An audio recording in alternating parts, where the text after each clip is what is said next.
sama juga, jadi sawaun alaihim, terhadap mereka atau atas mereka, a'anzartahum, adakah kamu memberikan peringatan kepada mereka, atau tidak memberikan peringatan kepada mereka. Jadi kamu berikan kepadanya ajakan atau tidak, kamu berikan kepadanya ajakan wahai Muhammad sallallahu alaihi wasallam. Maka kalau sudah disebut jadi orang kafir itu nanti tidak akan beriman. Fahum la yu'minun sawa'un 'alaihim a'anzartahum am lam tunzirhum la yu'minun. Mereka tidak akan percaya dan mereka tidak akan beriman. Ya, tidak akan meyakini. Iman itu adalah al-jazmu. Jadi mantap atau percaya dengan yakin. Ya. Al-jazmu fil qalbi. Iman adalah al-jazmu bil qalbi wal iqraru bil lisani wal amalu bil jawarih. Meyakini dalam hati, ya, kemudian mengucapkan dengan lisan, ya, kemudian melaksanakan dengan perbuatan, ya. Maka orang-orang yang mengingkari, orang-orang yang kafir, baik kamu kasih tahu atau kamu tidak kasih tahu, maka mereka tidak beriman. Masyrutnya ada keterangannya sebetulnya, khatamallahu ala qulubihim. Ya, ini menjadi taklil, ya, menjelaskan alibinya karena bisa begitu. Khatamallahu ala qulubihim. Allah sudah menutup, sudah mengunci, jadi kepada mereka di dalam, jadi hati mereka, hatinya terkunci, hatinya tertutup dan tidak mampu atau tidak bisa jadi mendengar kebaikan, kebenaran yang disampaikan oleh Rasulullah Sallallahu Alaihi Wasallam atau para penyeru. Ya, karena sudah tertutup, sudah terkunci.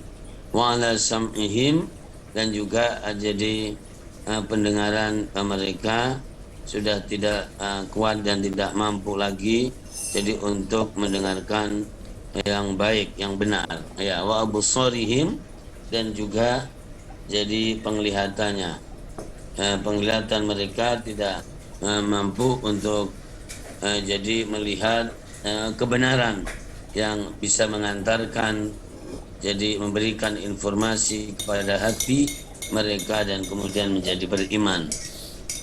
Jadi khatamallahu ala qulubihim, hati mereka, wa ala sam'ihim wa ala absarihim. Bisa juga ala absarihim itu menjadi khabar muqaddam, ghisyawatun menjadi mubtada muakhar, dan jadi pada jadi penglihatan mereka ghisyawah, ada tutup, ya, ada pembatas sehingga tidak mampu melihat kebaikan, ya. Khatamallahu ala qulubihim wa ala sam'ihim wa ala absarihim ghisyawah, ya. Jadi kalau dibaca ghisyawatan juga tentu adalah sesuai dengan urutannya, khatamallahu ala qulubihim wa ala sam'ihim wa ala absarihim ghisyawah. Tapi jadi di situ bisa menjadi mubtada, jadi muakhir tadi. Walahum adzabun azim, dan bagi mereka siksaan yang pedih. Ya, ini secara klasifikasi tadi. Jadi Allah menjelaskan kemarin di 5 ayat orang yang bertakwa, dan jadi 2 ayat ini tentang orang-orang kafir, dan berikutnya 8 ayat adalah tentang orang-orang munafik. Bapak Ibu yang dimuliakan Allah Subhanahu wa taala, di Al-Quran ada surat yang menggunakan jadi nama golongan ini atau kelompok ini, yaitu surat Al-Kafirun. Ya, qul ya ayyuhal kafirun la a'budu ma ta'budun wa la antum 'abiduna ma a'bud wa la ana 'abidum ma 'abadtum wa la antum 'abiduna ma a'bud lakum dinukum waliyad-din. Ya. Ada surat apa namanya yang namanya surat Al-Kafirun, dan kalau jadi dilihat sebab nuzulnya jadi surat Al-Kafirun adalah tentu tawaran dan bargaining dari pihak-pihak jadi kepada Rasulullah Muhammad sallallahu alaihi wasallam tentang masalah ketuhanan, tentang masalah jadi tauhid, tentang masalah Allah Subhanahu wa taala. Ya, karena inti dari dakwah para nabi dan terutama Rasulullah sallallahu alaihi wasallam adalah menyampaikan kalimat tauhid, la ilaha illallah Muhammadur Rasulullah. Kenapa kalau urusan pemujaan dan urusan sesembahan, maka sejak zaman dari dahulu kala pasti ada yang namanya jadi sesembahan, pemujaan, pemujian kepada jadi sesuatu yang dianggap atau diyakini memberikan jadi bobot atau mempunyai kekuatan lebih, ya, atau diyakini diduga jadi bisa memberikan sesuatu, maka sudah ada. Tapi sesembahan-sesembahan itu meskipun bagi penyembahnya atau pemujanya adalah mempunyai kelebihan, punya kekuatan, tapi itu bukan Allah Subhanahu wa taala yang Al-Khaliq, Al-Muhyi, Al-Mumit, Ar-Raziq, yaitu yang Maha menciptakan, yang Maha menghidupkan, yang Maha mematikan, dan yang Maha pemberi rizki, dan kepadanya semuanya adalah kembali. Ya, jadi begitu. Nah, maka dakwahnya para nabi dan rasul Allah Subhanahu wa taala adalah bagaimana menyampaikan kalimat tauhid, la ilaha illallah, ya, kepada khalayak, kepada publik, dan berangsur-angsur yaitu berjalan menembus, jadi mengalir di dalam kehidupan masyarakat, mengiringi jadi juga keyakinan-keyakinan jadi masyarakat yang bukan kepada Allah Subhanahu wa taala, dan tentu jadi mendapatkan respon, makanya ada tentu sedikit demi sedikit dan terus bertambah, jadi orang-orang pada mengimani Allah Subhanahu wa taala dan ibadah kepada Allah Subhanahu wa taala. Dan tentu di setiap tempat seperti itu, ya, tidak kalah pentingnya adalah di sekeliling kita, di negeri kita yang konon dulu adalah jadi mayoritas Hindu Buddha, tapi jadi tentu berjalan dengan seiring waktu, interaksi, jadi komunikasi, maka kemudian jadi ada yang masuk Islam dengan pilihannya, dengan sukarela, dan mengucapkan asyhadu alla ilaha illallah wa asyhadu anna Muhammadar Rasulullah sallallahu alaihi wasallam.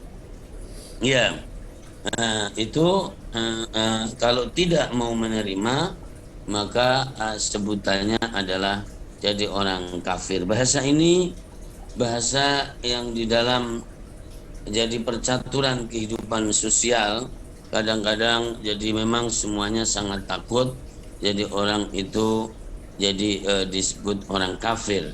Tapi keberadaan bahasa itu maka adalah ada di dalam Al-Quranul Karim, sebagaimana yang ada jadi saat ini yang kita jadi bahas. Maka berarti orang yang bertakwa itu ada, orang kafir juga ada, dan orang yang jadi munafik juga ada. Ya, itu konteksnya kepercayaan, keyakinan, dan tidaknya.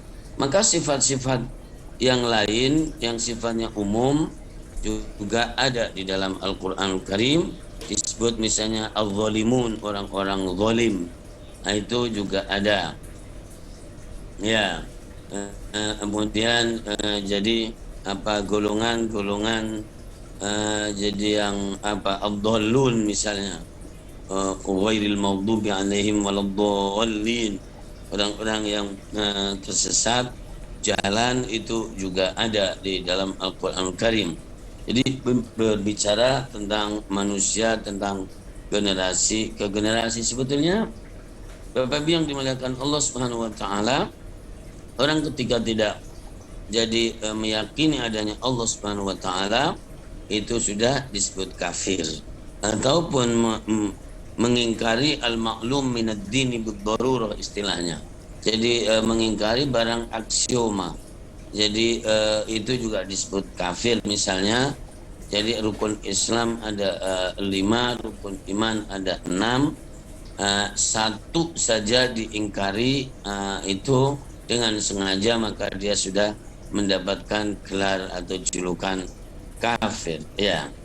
Nah, kalau mau jadi melihat Bapak Ibu yang dimuliakan Allah Subhanahu wa taala, di surat jadi An-Nisa ya, juz 6, awal juz 6.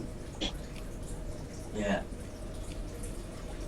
Awal juz 6, juz 6 itu la yuhibbullahu al-jahra bis-su'i minal qawli illa man zulim. Ya, wa kana Allahu sami'an alima in tubdu khairan aw tukhfu aw ta'fu an su'in fa innallaha kana afuwan qadira. Ya. Nah, itu ayat yang berikutnya, innalladzina yakfuruna billahi wa rusulihi. Ini surat An-Nisa ayat 150, 151 Bapak Ibu. Surat 4, 150, 151. Silakan baca terjemahannya. Bismillahirrahmanirrahim. Sesungguhnya orang-orang yang ingkar kepada Allah dan Rasulnya dan bermaksud membeda-bedakan antara keimanan kepada Allah dan Rasul-Rasulnya dengan mengatakan, kami beriman kepada sebagian dan kami mengingkari sebagian yang lain, serta bermaksud mengambil jalan tengah atau iman atau kafir. Merekalah orang-orang kafir yang sebenarnya, dan kami sediakan untuk orang-orang kafir itu azab yang menghinakan. Adapun orang-orang yang beriman kepada Allah dan Rasul-Rasulnya dan tidak membeda-bedakan di antara mereka atau para Rasul, kelak Allah akan memberikan pahala kepada mereka. Allah Maha Pengampun, Maha Penyayang. Oke, sadaqallahul adzim. Ya, jadi Bapak Ibu kira-kira bisa menangkap ya dari terjemahan itu. Jadi sungguhnya orang-orang yang bahasa Arabnya yakfurun, dilihat bahasa Arabnya kemudian diterjemahkan mengingkari Allah dan Rasulnya, atau ya di situ memang wawu, tapi bisa juga atau. Nah, atau dan menghendaki, menginginkan untuk membeda-bedakan. Misalnya orang itu beriman kepada Allah tapi tidak beriman kepada Muhammad. Dan itu banyak di dunia ini dari generasi ke generasi.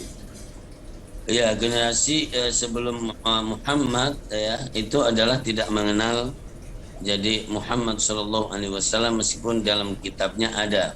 Dan kemudian generasi itu yang lahir pada saat Rasulullah Muhammad sudah ada, maka tetap menjadi tidak beriman. Nah, begitu contohnya. Ya. Jadi membedakan antara Allah dan Rasul, sementara Allahnya percaya tapi Rasulnya nggak percaya. Ya, atau dari sebagian nabi dipercayai, sebagian lain tidak dipercayai. Sebagaimana sebagian malaikat dipercayai, sebagian yang lain tidak dipercayai. Wa yuriduna an yufarriqu bainallahi wa rusuli ayaquluna nu'minu bi ba'din wa nakfuru bi ba'd. Ya, mengatakan saya beriman atau percaya yang ini tapi saya tidak percaya yang itu. Ya, kata Al-Quran, mereka itulah orang yang kafir sejati, itu seperti itu. Ya, ya, jadi kafir jelas, kafir belejet. Karena kalau misalnya Jadi rukun iman ada 6 yang diimani semuanya. Kalau rukun Islam ada 5 maka diyakini semuanya. Para nabi dan rasul maka diyakini Allah mempunyai nabi dan rasul, dan Allah punya malaikat, dan selagi itu adalah nabi dan rasul Allah maka adalah harus diimani dan harus diyakini. Nah, ketika orang mengatakan saya mau ini tidak mau itu, maka dia sendiri sebetulnya telah mengangkat dirinya menjadi Tuhan, karena sebetulnya kalau dia hamba, kita hamba adalah mendengarkan. Jadi Allah Subhanahu wa taala, meskipun kadang tidak semua yang mendengarkan itu adalah jadi bisa melaksanakan, ya sami'na wa ata'na, berupaya. Jadi meskipun ada kekurangan atau keteledoran sana sini, tapi kalau dengan sengaja mengingkarinya, jadi maka itu adalah jadi orang-orang kafir. Al-ma'lum minad dini bid-darurah itu sesuatu yang aksioma di dalam keislaman, yang seperti rukun iman dan rukun Islam dan akhlak muamalah. Jadi aksiomatis kalau anak pasti kudu menghormati dan memuliakan orang tua. Maka ketika mengingkarin itu dan jadi bertabrakan atau bertentangan, maka jadi otomatis dia mendapatkan menjadi siksaan dari Allah Subhanahu wa taala. Ya, dan kalau ada ayatnya, mengingkari ayat yang terkait dengan itu, maka itu hukumnya kafir meskipun hanya satu ayat. Ya, ini jadi Bapak Ibu yang dimuliakan Allah Subhanahu wa taala, dan tadi surat Al-Kafirun harganya adalah seperempat Al-Qur'anul Karim dalam konteks bahwa dia jadi menjelaskan masalah tauhid, yaitu lakum dinukum waliyadin, dan awalnya juga silakan. Awalnya juga adalah bahwa Rasulullah Shallallahu Alaihi Wasallam menerima pihak-pihak bahwa untuk berdamai, untuk mencari win-win solution yang tadi dikatakan, disinggung di dalam ayat itu, bahwa gimana kalau jadi kamu menyembah Tuhan aku setahun dan aku nanti menyembah Tuhan kamu setahun. Secara rasional kelihatannya bagus, dan memang win-win solution ini yang selalu ditawarkan di dalam kehidupan sekarang ini juga. Jadi kompromis istilahnya seperti itu. Nah, maka jadi kemudian Allah Subhanahu wa taala menurunkan surat itu, yaitu qul ya ayyuhal kafirun la a'budu ma ta'budun wa la antum 'abiduna ma a'budu wa la ana 'abidun ma 'abadtum wala antum 'abiduna ma a'budu lakum dinukum waliyadin. Oke, Bapak Ibu yang dimuliakan Allah Subhanahu wa taala dan Ibu Ovi, sekarang alhamdulillah 21 yang hadir dan bergabung. Itu pengantar saya. Silakan ada waktu kalau kemudian mau dielaborasi elaborasi dengan kondisi kekinian, silakan saja, karena jadi supaya menggabungkan antara tahlili, tafsir tahlili itu adalah mengurai per kata dan per kalimat, kemudian dilakukan secara tertib, ya, kemudian menggabungkan secara tematik. Jadi ada orang yang senang mengkaji secara tematik karena lebih merespon kepentingannya dan merespon keinginannya. Tapi sesungguhnya Al-Qur'anul Karim dari sudut manapun maka itu adalah cukup sempurna dan bisa memberikan jawaban dan memuaskan kebutuhan kita, karena Al-Qur'anul Karim adalah firman Allah Subhanahu wa taala yang tibyanan likulli syai', yang menjelaskan segala sesuatu yang ada. Kalau merasa belum jelas karena kita belum tentu mampu untuk jadi masuk ke dalam Al-Qur'anul Karim itu. Silakan Bapak Ibu yang dimuliakan Allah Subhanahu wa taala, mudah-mudahan waktu sedikit tapi tepat dan pas dan bisa memberikan gambaran ilmu pengetahuan yang jelas. Saya kembalikan, ya, silakan. Jadi siapa? Ibu Risa, Pak Ibu Afrida Yusuf, Ibu Dokter, ya, kemudian siapa? Silakan. Assalamualaikum warahmatullahi wabarakatuh, Ustaz. Waalaikumsalam. Saya punya waktu maksimal 20 berapa Ibu untuk kali ini, tidak banyak-banyak malam ini. Oke, silakan. Maaf Ustaz, off kamera. Silakan, ya apa-apa ya. Saya mau menanyakan masalah tadi Ustaz katakan bahwa ada orang-orang yang tidak percaya dengan Nabi Muhammad, ya, tidak mengimami Nabi Muhammad. Nah, kalau seperti itu, saya pernah dengar juga ada orang Muslim tapi tidak percaya Nabi Muhammad. Nah, saya juga bingung nih, bagaimana mereka kalau sholat? Sedangkan dalam sholat itu kan ada syahadat, ya kan? Nah, itu gimana, Pak Ustadz? Apa itu namanya udah kafir? Terima kasih. Assalamualaikum warahmatullahi wabarakatuh. Waalaikumsalam warahmatullahi wabarakatuh. Tadi ayat dari surat An-Nisa udah dibacakan. Innalladzina yakfuruna billahi wa rusulihi wa yuriduna an yufarriqu bainallahi wa rusulihi. Tadi jadi bahwa orang beriman kepada Allah tapi tidak beriman kepada para nabi Allah, atau beriman kepada para nabi tapi mengecualikan satu atau dua nabi, atau beriman kepada malaikat jadi kemudian tidak beriman kepada satu saja malaikat, maka hukumnya adalah kafir sesuai dengan teks Al-Qur'anul Karim. Ya, jadi sesuai dengan teks Al-Qur'anul Karim, jadi tadi adalah hukumnya kafir. Jadi tapi apakah kafir itu harus diumumkan atau setiap ketemu orang kamu kafir, apakah begitu? Itu masalah lain. Tapi bahwa secara otomatis orang itu adalah menyandang jadi hukum kufur atau orangnya disebut kafir manakala dia sudah jadi mengingkari al-ma'lum minad dini bil darurah, yang tadi saya katakan seperti jadi rukun iman dan rukun Islam. Nah, orang kalau dikatakan tidak mau dikatakan kafir pada umumnya sesuai dengan perbincangan sekarang ini di kehidupan modern ini, sebetulnya konteksnya cuma satu, kami juga punya Tuhan. Kenapa saya dikatakan kafir gitu? Tapi kalau mau melihat seluruhnya, jadi orang disebut kafir itu juga bukan permasalahan di Allah saja, permasalahan al-ma'lum minad dini bid darurah, mengingkari salah satu dari rukun iman atau rukun Islam. Saya tidak percaya kalau ada sholat itu pun secara jadi teks, maka dia sudah jadi menyandang kafir dengan dirinya meskipun dia tidak tahu, tidak mau disebut kafir. Itu nggak ada urusan begitu. Ya, Ibu ya. Oke.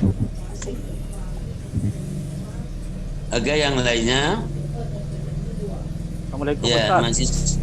Waalaikumsalam warahmatullahi wabarakatuh. Ya, mohon izin saya bisa bertanya. Assalamualaikum warahmatullahi wabarakatuh. Terima kasih bisa berinteraksi. Waalaikumsalam. Dan Bapak Ibu tidak mesti harus bertanya, bisa menambah, bisa mengkritisi. Oh iya. Jadi biasa aja yang ini. Ya, silakan. Saya tambahkan tadi ada pertanyaan pertama yang terkait dengan dia beriman ya dengan Islam tapi tidak mengakui Nabi. Nah, kalau misalkan di saat ini ada pluralis misalnya, dia percaya bahwa semua agama itu benar. Apakah itu termasuk yang disebut dengan munafik atau kafir juga? Pertanyaan saya pertama itu. Pertanyaan kedua saya adalah ada seorang ateis dan ada seorang yang beriman. Seorang yang ateis mengatakan kalau misalkan minta sesuatu itu cepat bisa diserahkan, misalkan minta sesuatu oleh orang lain. Tapi kalau kita misalnya seorang beriman minta sesuatu kepada Allah, itu belum tentu pada saat itu. Nah, itu pernah saya baca dan pernah dengar ceritanya. Nah, pertanyaan saya yang ketiga adalah kalau kita percaya bahwa Allah itu ada, itu di mana? Apakah di arsy atau di sekitar kita atau di dalam suasana yang apa gitu? Demikian pertanyaan saya, Pak. Allah itu di atas. Terima kasih. Wassalamualaikum warahmatullahi wabarakatuh. Waalaikumsalam warahmatullahi wabarakatuh. Agama jadi dari dulu itu banyak. Kalau agama itu artinya sesuatu yang diyakini oleh pemeluknya, maka agama itu banyak. Tapi kalau agama yang dimaksud adalah agama yang diridhoi oleh Allah, pasti tidak banyak. Ini mohon dicatat baik-baik, ini jadi omongan. Jadi kalau agama para nabi dan rasul cuma satu, yaitu tauhid, dan agamanya namanya Islam dari dulu. Waraditu lakumul Islam madina wa ma arsalna min qablika min rasulin wa ma arsalna min qablika min rasulin illa nuhi ilai annahu la ilaha illa ana fa'budun. Itu surat Al-Anbiya ayat 25. Artinya kalau yang dimaksud itu adalah agama para nabi dan agama para rasul dan agama yang diridhoi oleh Allah, pasti satu.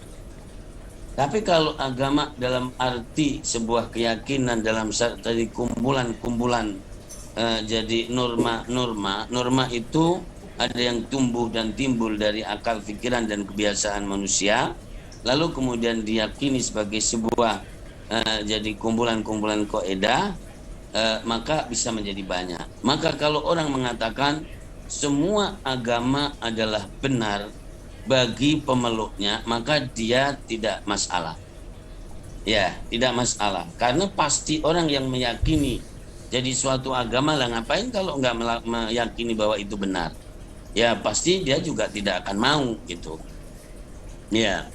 Nah, tapi kalau misalnya jadi Islam disamakan dengan yang lain dalam arti jadi benarnya yang diridhoi oleh Allah, tentu tidak. Ya, begitu. Bisa dimengerti ya semuanya, Bapak Ibu ya. Ya, kemudian ada jadi nilai-nilai agama semuanya, baik agama samawi atau agama bumi, tradisi, itu kalau urusan kemanusiaan itu adalah jadi sama mengarahkan kepada kebaikan. Nah, tapi kalau urusan liturgi dan urusan tauhid, maka itu tidak sama. Nah, begitu. Itu Bapak Ibu yang dimuliakan Allah Subhanahu wa taala. Nah, ini sebetulnya pengajiannya orang pinter. Kalau orang bodoh nggak tahu ini. Saya kasih tahu bahwa dalam di dunia ini, dunia semuanya, urusan masalah Tuhan itu cuma terbelah menjadi dua. Ada teis dan ada ateis. Ya, teis artinya Tuhan, kemudian ateis artinya anti Tuhan atau tiada Tuhan. Yang di teis ini saja, ini terbagi menjadi sangat banyak sekali. Dalam konsep ketuhanan, ya, itu ada animisme, dinamisme, jadi politeisme, panteisme, deisme, dan itu di sepanjang sejarah kehidupan manusia itu ada terus dan sampai sekarang ini. Dan tentu Bapak Ibu, ini saya kalau cerita ini memanjang banget, meskipun waktu sedikit saya akan coba. Jadi bahwa para nabi Allah, jalur nabi pasti mengatakan jadi bahwa ani'budullaha ma lakum min ilahin ghair, agar beribadah kepada Allah dan tiada Tuhan selain Allah Subhanahu wa taala. Katakanlah kalau mau diawali dari Nabi Nuh, karena Nabi Nuh adalah jadi awal rasul atau awal manusia yang menyampaikan bahwa harus beribadah kepada Allah karena tidak ada ilah kecuali Allah. Nabi Adam secara eksplisit tidak menyampaikan itu, tapi Nabi Adam alaihissalatu wassalam adalah jadi menyampaikan la ilaha illallah dan kebenaran dari Allah, iya, karena masih berkisar antara anak-anaknya, ya. Makanya di seluruh Al-Quran diawali laqad arsalna nuhan ila qaumi faqala ya qaumi ibudullaha ma lakum min ilahin ghairu. Sungguh aku telah mengutus Nuh alaihi salatu wassalam, ya, dan agar beribadah kepada Allah, tiada ilah kecuali Allah Subhanahu wa taala. Dan dibaca surat Nuh, dalam zaman Nuh sudah ada keberhalaan. Berhala yang disembah oleh putranya Kan'an dan dengan sebagian pengikut Nabi Nuh yang dibawa ke sana, ya kan. Jadi sampai Nabi Nuh pun berdoa dengan doa yang ukurannya sangat-sangat ekstrim. Wa qala Nuhur rabbi la tadhar 'alal ardi minal kafirin dayyara innaka in tadharhum yudillu 'ibadaka wa la yalidu illa fajiran kafara. Ini doa yang sangat ekstrim dan itu sudah diawali dari awal kehidupan manusia. Antara Adam dan Nuh itu 1000 tahun. Kemudian Nabi Nuh sudah berdoa, ya Allah jangan engkau tinggalkan satu orang kafir pun di muka bumi ini, karena kalaulah ada satu orang kafir tertinggal di muka bumi ini, tidak lain kecuali jadi akan melahirkan jadi orang-orang kafir dan orang-orang yang brutal. Dan itu sudah ada, Bapak Ibu yang dimuliakan Allah Subhanahu wa taala. Dan sebutan kafir pun juga sudah ada. Ya, dari dulu. Ya, jadi teis tadi itu banyak banget. Ya, jadi ada animisme, dinamisme. Maka kemudian pemujaan dan penyembahan kepada selain Allah Subhanahu wa taala yang diduga itu adalah Tuhan. Karena apa? Karena mempunyai kelebihan yang melebihi dirinya, maka diduga mempunyai kelebihan, maka kemudian orang memujanya. Ya, dalam teori ketuhanan juga, nah ini subhanallah kalau kita bisa menguasai, maka jadi ada pemujaan selain Allah berbentuk pohon, berbentuk apa dan seterusnya. Tentu bagi mereka yang meyakininya itu adalah benar. Secara rasional ketika kita mampu untuk menjelajahinya meskipun tidak harus membenarkannya. Jadi begini dalam teori, jadi bahwa semua ciptaan ini adalah ada unsur Allah. Unsur Allah itu artinya pasti ciptaan Allah, itu maksudnya. Maka kalau ciptaan Allah pasti adalah mulia, dan karena mulianya itulah mesti kudu jadi dihormati. Nah gitu. Dan itu agama Hindu juga seperti itu. Makanya agama Hindu adalah monoteisme yang membolehkan pemujaan semua yang ada di muka bumi ini, dalam arti panteisme, akan tetapi dia tidak mau kalau dikatakan tidak monoteisme.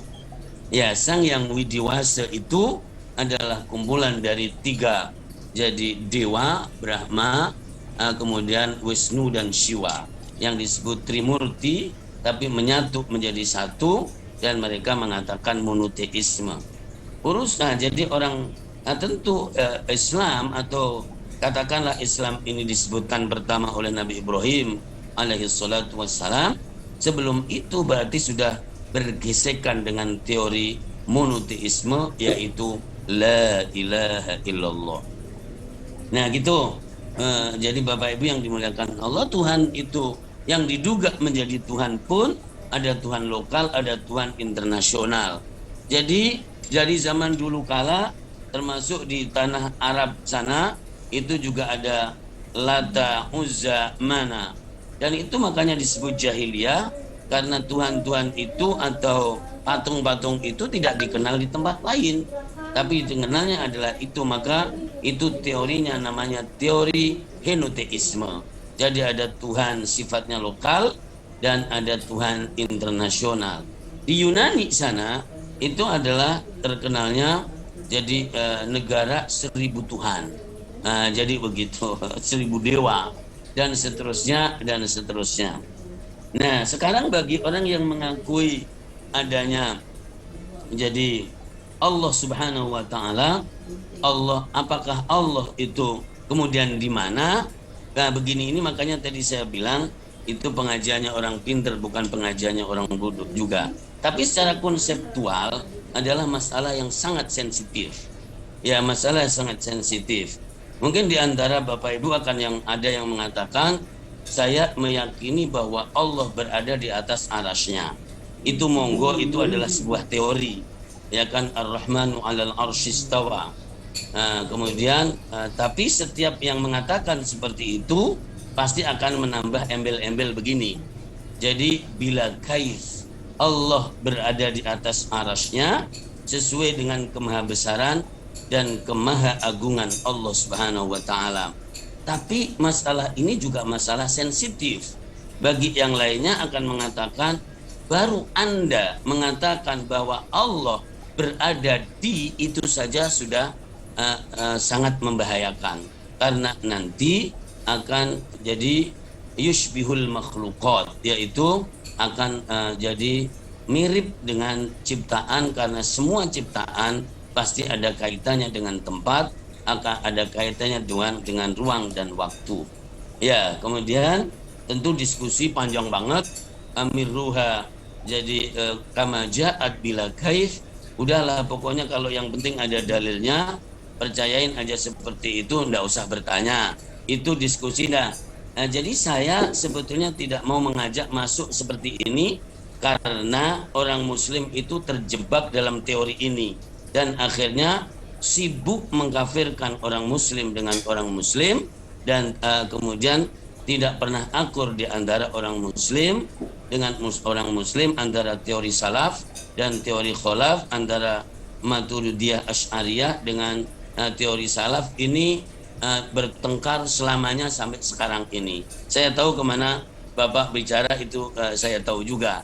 Jadi sebetulnya, jadi apakah Allah berada di atas aras atau di mana-mana, ini adalah jadi masalah yang sangat-sangat sensitif. Tidak ada yang menjamin juga ketika saya mengatakan Allah di atas aras, bersemayam kayak jadi sesuai dengan ayat, kemudian menambah iman kita, enggak juga. Jadi kemudian ada, karena dua-duanya di kelompok ini adalah pasti jadi menolak kalau Allah itu seperti makhluknya, karena ada dalil laisa kamitslihi syai'un wa huwas samiul basir, bahwa Allah sama sekali tidak menyerupai, tidak sama dengan ciptaannya, dan Allah Maha mendengar dan Allah Maha meliputi. Dan turunnya qul huwallahu ahad juga ada kemiripan itu, qul huwallahu ahad Allahus samad lam yalid wa lam yulad wa lam yakul lahu kufuwan ahad. Karenanya para ahli tafsir jadi mengatakan ayat-ayat yang terkait dengan fi'lullah, maka itu dimasukkan ayat mutasyabihat, yaitu ayat yang jadi mempunyai dimensi, jadi yang tidak hanya satu gitu.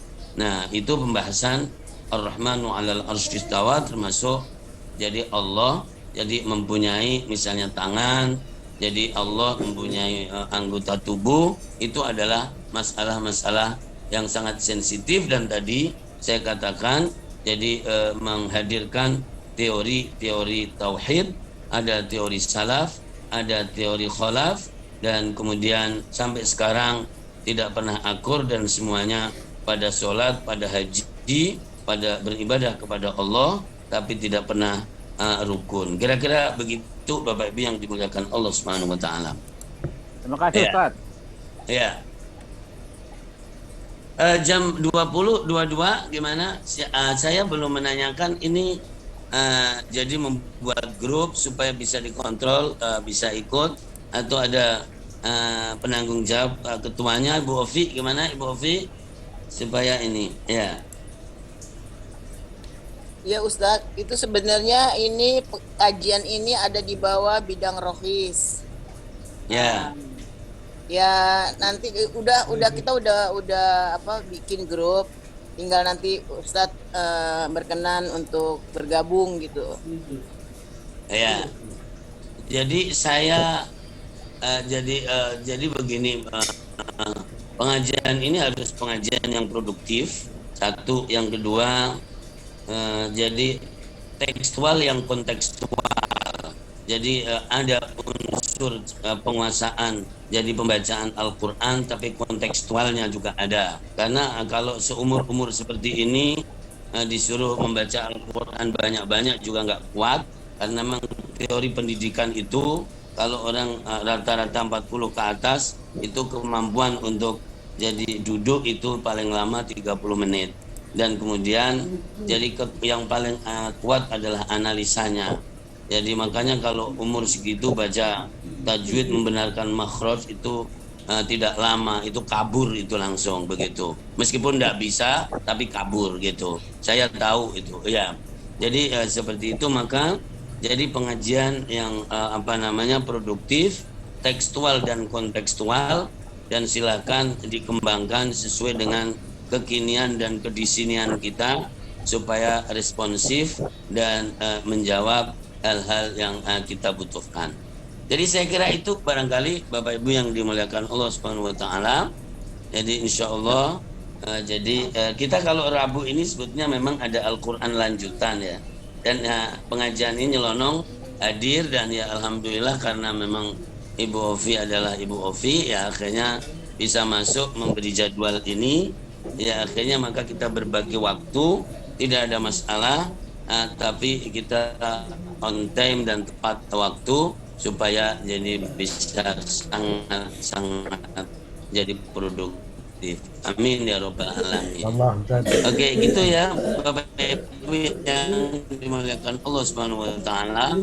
Ya, dan pada saat ini saya kira mengetahui dan membalasnya.